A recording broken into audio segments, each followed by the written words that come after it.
तो साथियों, welcome to our परीक्षा गांव। आपका परीक्षा गांव में एक बार फिर से स्वागत है। तो आज हम रीजनिंग में एक नया चैप्टर स्टार्ट करने वाले हैं। तो क्लास स्टार्ट करने से पहले आप अपने चैनल परीक्षा गांव को लाइक, सब्सक्राइब और ज़्यादा से ज़्यादा शेयर करिए, प्लस बेल आइकन को जरूर प्रेस कर दीजिएगा ताकि हमारी आने वाली वीडियोस का नोटिफिकेशन आप तक आसानी से पहुंच सके। तो इसके पहले हमने क्या क्या रीजनिंग में पढ़ा है, इसके पहले हमने मिरर इमेज के बारे में पढ़ लिया है और वाटर इमेज के बारे में। अगर आपने वो मेरी क्लास नहीं देखी है तो आप उसे देख जरूर लीजिएगा। आप देखते ही क्वेश्चन को सॉल्व कर लेंगे।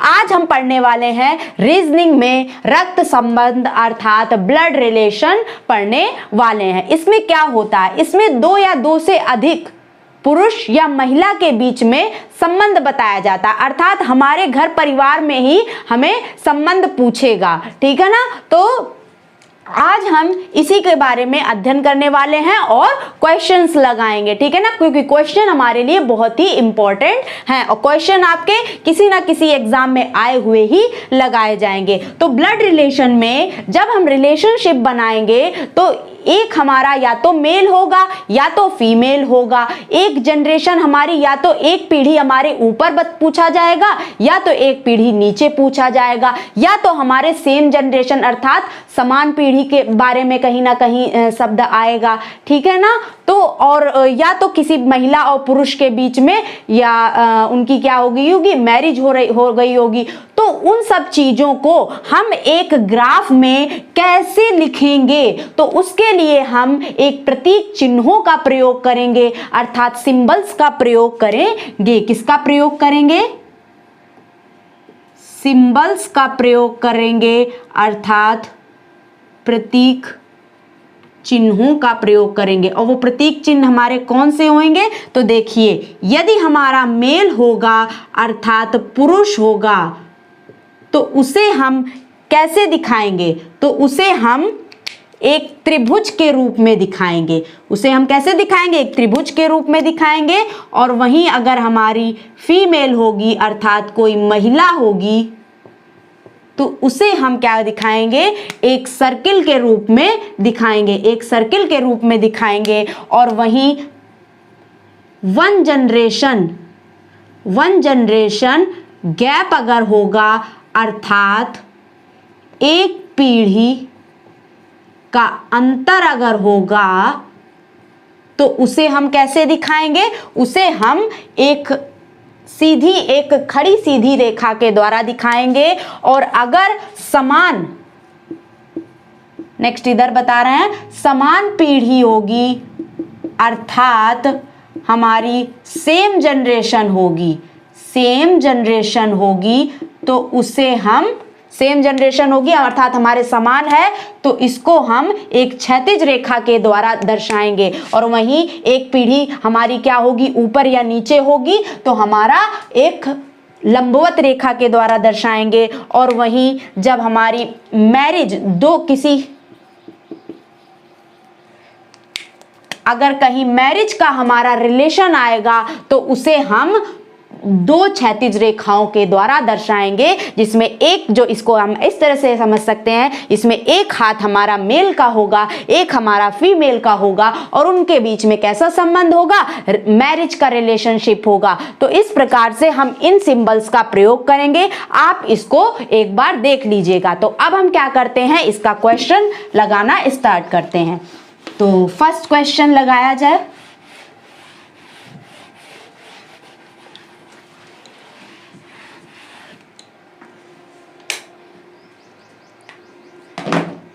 तो देखिए, फर्स्ट क्वेश्चन हमारा क्या है? एक व्यक्ति का परिचय देते हुए एक स्त्री ने कहा। किसने कहा? एक स्त्री ने कहा। एक व्यक्ति का परिचय दे रही है, कौन? एक स्त्री। इस स्त्री ने क्या कहा? यह मेरी मां की मां। ये जो आदमी है यह कौन है? तो कह रही है मेरी मां, अर्थात इससे एक जनरेशन ऊपर चली गई ना इसकी मां। तो इसकी मां, मेरी मां की माँ, अब मेरी माँ की भी माँ है, अर्थात इनसे एक और हम ऊपर जनरेशन चले गए। कहाँ चले गए? इसको हम नीचे थोड़ा सा और लिख दे रहे हैं।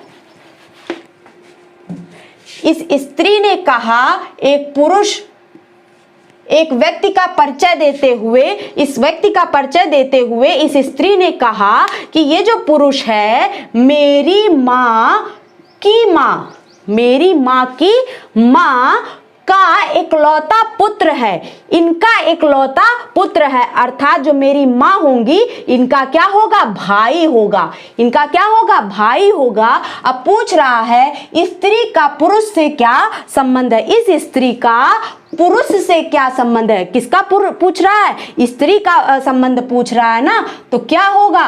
ये क्या लगेगी स्त्री, तो क्या लगेगी? भांजी लगेगी, अर्थात भतीजी, भतीजी या भांजी लगेगी। क्यों? क्योंकि ये पुरुष की ये क्या है? बहन है, और बहन की ये लड़की है, इस वजह से भतीजी या भांजी होगा, अर्थात third option is correct answer. Next, एक बार आप इसका फ्लो चार्ट बनाना जान जाओगे तो तुरंत आंसर आएगा, बिल्कुल भी आपको देर नहीं लगेगी। अब देखो, एक फोटोग्राफ की ओर इशारा करते हुए हमने क्या बना लिया? एक ये फोटोग्राफ बना लिया। इशारा करते हुए एक आदमी ने अपने दोस्त से कहा, तुरंत हमने एक आदमी बनाया और इसका कोई क्या होगा? दोस्त होगा, ठीक है ना। क्या कहा इसने? वह मेरे पिता की पत्नी, ये जो है फोटो की ओर इशारा करा ना, क्या कहा? वह मेरे पिता, तो इसके पिता को तुरंत हमने ऊपर बना दिया। पिता की पत्नी अर्थात इनकी पत्नी, तो मैरिज का रिलेशन आ गया ना, अर्थात डबल लाइन की पत्नी हो गया। के इकलौते पुत्र, अब देखो इनका इकलौता पुत्र अर्थात मैं खुद हो गया, ठीक है ना। के इकलौते पुत्र की पुत्री है, अर्थात ये मेरी पुत्री है। कौन? यही तो हुई ये फोटोग्राफ वाली। तो अब क्या कह रहा है? फोटोग्राफ में लड़की का आदमी से क्या संबंध है? लड़की का पूछ रहा है, किससे? आदमी से। तो आदमी से क्या संबंध हुआ लड़की का? तो क्या हुई? पुत्री हुई, अर्थात डॉटर हुई। तो second one is the correct answer. Next, flow chart आप बस जितनी जल्दी बना ले जाओ, ये प्रैक्टिस से आपका आएगा। अच्छे अच्छे क्वेश्चन देखिए, ये बैंक पीओ में पूछा गया है। किसमें? बैंक पीओ में। देखिए अब ये हमारा नया टाइप आया, दो टाइप, अभी हम एक टाइप का पढ़ चुके हैं, ये हमारा सेकंड टाइप का क्वेश्चन आया है। इसमें देखिए क्या पूछा है, पी का पिता क्यू का पुत्र है। पी का जो पिता है वो क्यू का पुत्र है, यही तो हुआ। पी का जो पिता है ये बेटा किसका है? क्यू का है, ठीक है ना। अभी हमें क्यू निर्धारित नहीं है कि ये मेल है अर्थात पुरुष है कि महिला है, ठीक है ना। अब कह रहा है एम पी के पिता के तरफ का पैटर्नल अंकल है। एम जो है पी के पिता की तरफ का पैटर्नल अंकल है, अर्थात हम कह सकते हैं पी का ये क्या लगेगा? चाचा लगेगा। अंकल को ही तो चाचा कहते हैं, और पिता की तरफ का है तभी ये चाचा लगेगा। अगर कह देता माता की तरफ का अंकल है तो क्या लगता? मामा लगता। तो पिता की तरफ का है ना, तो ये क्या लगेगा? इसका चाचा लगेगा। कौन है? एम है। कौन है? एम है। एम है, ठीक है ना। अब कह रहा है और एन क्यू का भाई है। क्यू का भाई कौन है? एन है। अब कह रहा है एन का एम से क्या संबंध है, अर्थात एन का एम से क्या संबंध हुआ? तो ये हमारे ये मेल हो गया, इनका ये भाई हो गया। अब देखो ये तो भाई भाई हो गए। अब अगर ये हमारे पुरुष होते, अगर ये हमारे पुरुष होते तो एम का क्या लगते? फादर लगते, अर्थात पिता लगते। और पिता, ये पिता और ये दोनों भाई हैं, अर्थात एम जो एम का एन क्या लगता? चाचा लगता। क्या लगता? चाचा लगता। और वहीं ये क्या होती? अगर ये माता होती तो यही एन क्या लगता? एम का मामा लगता। अर्थात हम कह सकते हैं जब क्यू का हमारा पूरा डाटा नहीं दिया गया है कि ये हमारे मेल हैं या फीमेल हैं, तो इसका आंसर क्लियर हमें नहीं हो पा रहा, मामा आएगा या चाचा आएगा। तो हम कह सकते हैं fourth one is the correct answer कि हमारा डाटा जो है वो अपर्याप्त दिया है। बैंक पीओ में देखिए आया था। क्वेश्चन जितने भी दिए जाएंगे आपको बहुत ही अच्छे क्वेश्चन कराए जा रहे हैं। एसएससी एमटीएस में देखिए क्वेश्चन आया है, ये देखिए अब क्या कह रहा है। यदि ए माता है डी की माता कौन है? ए, तुरंत हमने गोला बना दिया, माता है। बी बेटा नहीं है सी का, ओके इसको हम बाद में देखेंगे। सी पिता है डी का, सी जो है वो फादर है डी का, और डी की माता कौन है? ए है। और हम कह सकते हैं ए और सी में हस्बैंड वाइफ का रिलेशन हुआ ना, तभी ना डी क्या होगा? डी क्या होगा? बेटा या बेटी होगी किसकी? सी और ए की। अब देखो डी बहन है किसकी? बी की। अब देखो यहाँ पे क्लियरिफाई कर दिया गया है कि डी हमारी फीमेल है, क्योंकि डी जो है वो बहन है किसकी? बी की। अब देखो यहां पे अब हम फिर से आए, जो अभी हमने कहा था कि इसको हम बाद में देखेंगे। कह रहा है बी बेटा नहीं है सी का। अब यहां से हम देख रहे हैं कि ये इसकी बहन है, तो और साथ ही साथ ये भी कह रहा है कि बी जो है वो सी का बेटा नहीं है। तो भाई जब बेटा नहीं है तो भाई क्या होगी? बेटी हो सकती है, अर्थात ये हमारी फीमेल हो सकती है या फीमेल ही होगी। बेटा नहीं है तो बेटी होगी, ठीक है ना। तो अब कह रहा है तो ए का बी से क्या संबंध है? ए का बी से क्या संबंध है? तो क्या होगा? क्या होगा? माता होगा ना, क्योंकि ये इसकी बहन है और इसकी बहन की जो माँ होगी इसकी भी तो माँ लगेगी ना। तो क्या हो जाएगा? First one is the correct answer. Clear? Next. अब ये देखो ये नेक्स्ट टाइप आया है। क्या कह रहा है? ए बी का बेटा है। ए जो है वो किसका बेटा है? बी का। बी का बेटा है। बी की बहन सी का बेटा है। अब देखो बी की बहन सी जो है, बी की बहन जो है सी है, ठीक है ना। सी का बेटा क्या है? डी है। अब इसका भी हमने बेटा बना लिया, डी हो गया, ठीक है। और बेटी ई है, मतलब बी की बहन सी जो है इसका बेटा तो डी है और बेटी कौन है? बेटी ई है। और क्या कह रहा है? यदि एफ डी का मामा है, डी का मामा क्या हुआ? इसकी मां का भाई ही तो हुआ। तो यहां पे क्या, यहां सॉरी एफ है। एफ जो है वो डी की मां का भाई अर्थात डी का क्या हुआ? मामा हुआ। तो कह रहा है एफ को कितने नेफ्यू हैं? एफ को कितने नेफ्यू हैं? तो क्या हो जाएगा? अर्थात कितने भांजे हैं? तो कितने भांजे हुए? एक ये इसकी बहन हुई तो इसका एक ये लड़का हुआ, ये तो भांजी हो जाएगा।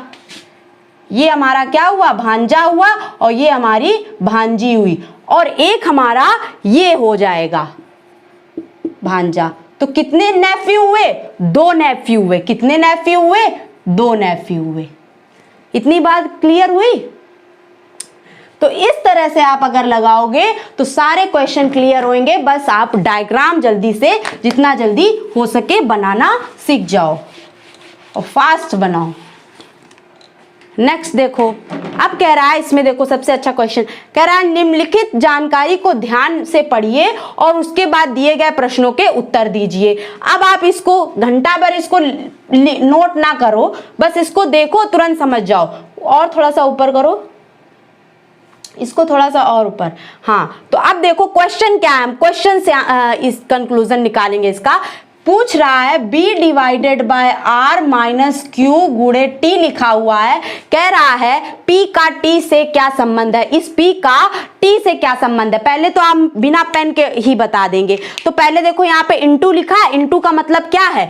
a b का पिता है, तो हम कह सकते हैं q जो है वो पिता है टी का, ये पिता हो गया। माइनस का क्या मतलब है, देखो क्या कह रहा है, ए बी का भाई है, ये इसका पिता हो गया और ये इसका क्या है, आर जो है वो क्यू का भाई है, अर्थात टी का आर क्या हो गया, चाचा हो गया। और डिवाइड का मतलब क्या है, ए बी की माता है, अर्थात इसकी माता क्या हो गई, ये हो गई। कह सकते हैं टी का पिता ये है और टी के चाचा ये हैं, और चाचा की माँ जो होगी वो टी की क्या लगेगी, दादी ही तो लगेगी, अर्थात ग्रैंड मदर ही तो लगेगी। तो आंसर क्या हो जाएगा, ग्रैंड मदर, अर्थात first one is the correct answer. अब आप बना के देखना चाहते हो तो वो भी देख लो।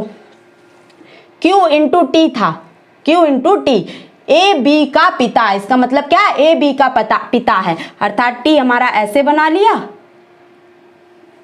अब यहां पे टी क्लियरिफाई नहीं है कि ये मेल है कि फीमेल है, तो हमने बस टी रख दिया। इसके पिता कौन है, क्यू है। अब माइनस में क्या दिया गया है कि ए बी का भाई है, अर्थात आर भाई है किसका, क्यू का, आर भाई है क्यू का। और फिर डिवाइड आ रहा है, डिवाइड का मतलब क्या है, ए बी की माता है, अर्थात पी माता है किसकी, आर की, तो इधर हमने पी माता बना दिया। अब क्या पूछ रहा था, पी का टी से क्या संबंध है, पी का टी से क्या संबंध है, तो ये इसके पिता हुए, ये इसके चाचा हुए, और चाचा और पापा की जो माँ होती हैं वो क्या लगेंगी, हमारी दादी ही तो लगेंगी, अर्थात ग्रैंड मदर लगेंगी। तो इस प्रकार से हमने आज ये क्वेश्चन किए। कितने प्रकार के क्वेश्चन किए, आप टाइप्स देख लीजिएगा, काफी अच्छे अच्छे जो एग्जाम में जितने प्रकार के टाइप्स आते हैं वो सारे आज मैंने 2 से 3 से 4 टाइप्स कराए हैं सारे आपको हैं। तो इसी तरह हम आपकी क्लास लेते रहेंगे। आज मैंने आपको थोड़ा सा बताया भी, और कल हम क्या करेंगे, इसकी बिल्कुल फ्लो में क्वेश्चंस करेंगे, और ज्यादा क्वेश्चंस की प्रैक्टिस करेंगे, क्योंकि क्वेश्चन ही हमारे पूछे जाते हैं। तो हमें इनमें कम समय देना है और कम समय देकर एक्यूरेसी के साथ पूरा क्वेश्चन करने हैं, और ज़्यादा से ज़्यादा हल करना है, बिल्कुल गलत नहीं करना है, ठीक है ना। तो अगर आपको हमारा चैनल, हमारे पढ़ाने का तरीका समझ में आए तो आप अपने चैनल परीक्षा गांव को लाइक, सब्सक्राइब और ज़्यादा से ज़्यादा शेयर करिए। Okay, thank you.